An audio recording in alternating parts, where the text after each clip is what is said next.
विषय तू मेरी आराधना, तेरी महिमा मुझसे होवे ये मेरी है कामना, तेरी महिमा मुझसे होवे ये मेरी है कामना।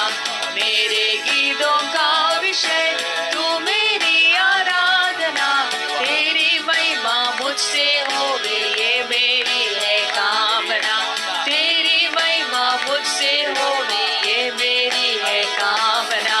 मेरे गीतों का विषय। आप सुन रहे हैं सुबह संदेश मॉर्निंग वॉइस। अब प्रभु का दास OM माथुर बैंगलोर से वचन से बांटा जाएगा। परमेश्वर के नाम की स्तुति हो। आप सबको प्रभु यीशु मसीह के मधुर नाम में पटना से नमस्कार करता हूँ। पिछले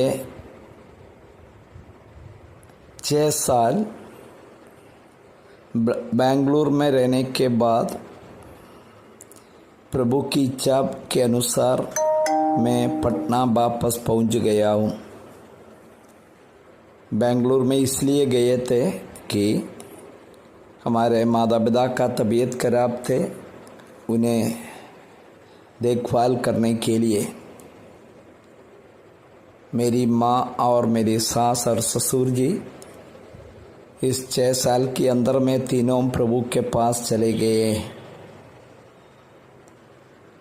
वहाँ हिंदी भाषियों के बीच में ज़्यादातर सेवा करता था।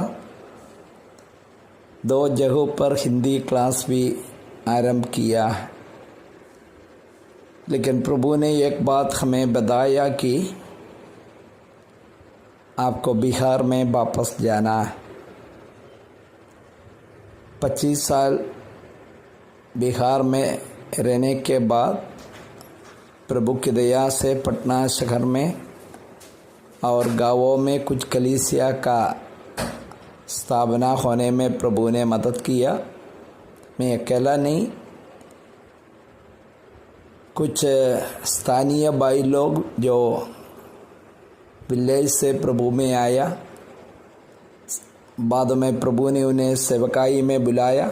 उन्हीं लोगों का मेहनत से मैं केवल पीछे से उन्हें प्रोत्साहन दिया। 7 कलीसिया हैं, उन कलीसियाओं में प्रभु ने अभी तक आशीष दिया।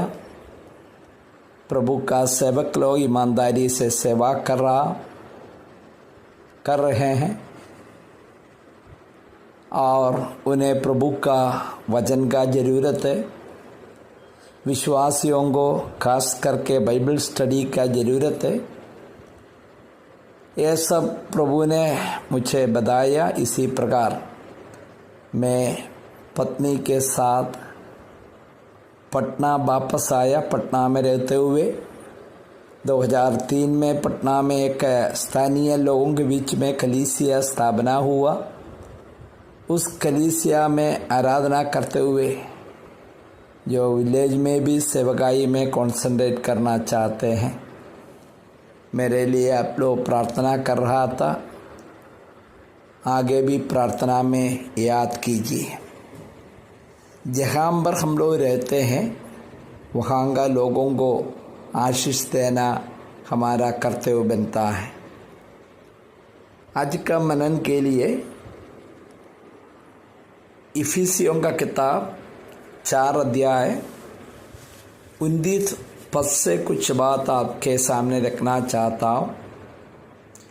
कोई गंदी बात तुम्हारे मुंह से ना निकले, पर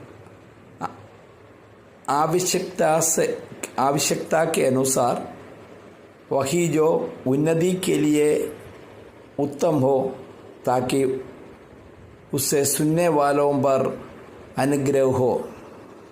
हमारा मुंह से कैसे बात निकलना केवल उन्नति के लिए है। आत्मिक उन्नति का ही बात निकलना है।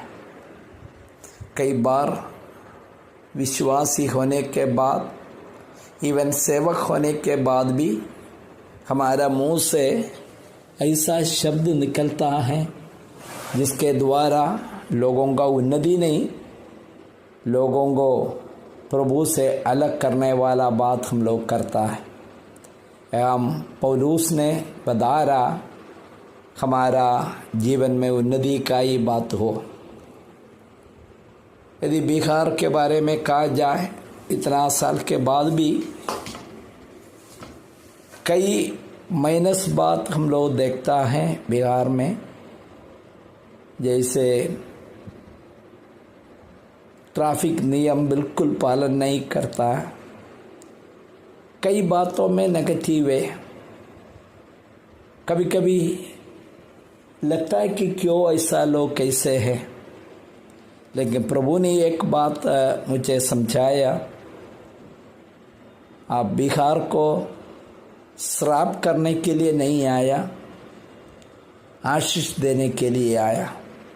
प्यारे भाइयों, जहाँ पर भी हो हम लोग, भले विश्वासी के बीच में हो अविश्वासी के बीच में हो, उनका उन्नति के लिए हम लोग कार्य करें।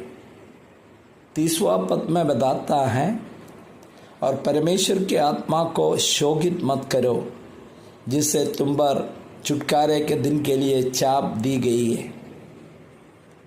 शायद मैं पहले भी मैसेज में बताया, प्रभु यीशु मसीह इस दुनिया में आया हर एक व्यक्ति को उद्धार देने के लिए।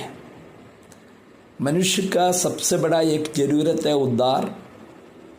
जिस व्यक्ति माँ का गर्भ से पाप में जन्म लिया है, उस व्यक्ति का उद्धार के लिए हमें एक उद्धारकर्ता का ज़रूरत था। वही प्रभु यीशु मसीह के द्वारा हुआ। कलवरी क्रूस हमारा उद्धार का सब कुछ है। वैसे ही हमारा विजयी मसीह जीवन के लिए पवित्र आत्मा सब कुछ है।